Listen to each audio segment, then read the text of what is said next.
like Disney pulled a fast one here, and it appears it took the administration and the governor by surprise. Tonight, a legal battle is likely ahead. For decades, Walt Disney World had a special status in Florida. It was allowed to largely self-regulate.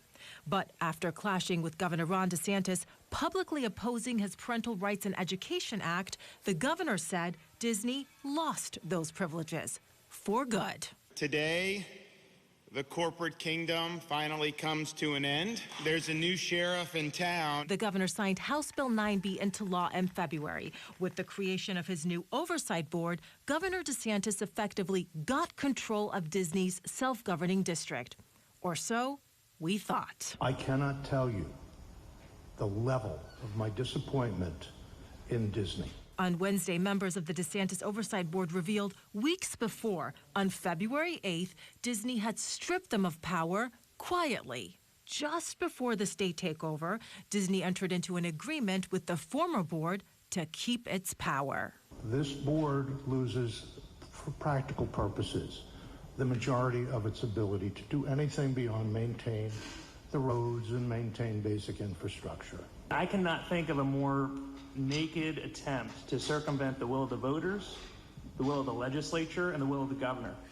This development agreement, which in my opinion is void as a legal nullity, was passed the same day the Florida House passed the bill creating this board.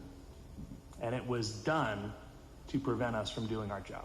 I do strongly encourage that we follow up with investigation. The new board now considering legal action, but Disney defending the move. The company tells 8 on Your Side, quote, all agreements signed between Disney and the district were appropriate and were discussed and approved in open, noticed public forums in compliance with Florida's Government in the Sunshine Law. And the governor's office tells me they've looked at the agreements between Disney and the former board known as the Reedy Creek Improvement District, and they say the contracts may be void as a matter of law. We're told that multiple financial and legal firms are investigating Disney, according to the governor's office. And just within the past hour, we've learned that Florida Attorney General Ashley Moody is looking into this as well. Her office sent this letter to the former board. The AG wants to see all text messages, emails, and other public records related to that agreement that was made on February 8th between Disney and the former board.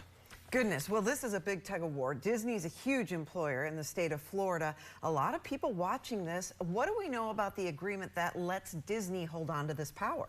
So it's called a development agreement, and the special counsel to the new board says it allows Disney to control all development rights throughout the entire district and not just on Walt Disney's property. And they say that it's shocking and unusual, but again, Disney says everything they have done is appropriate and necessary.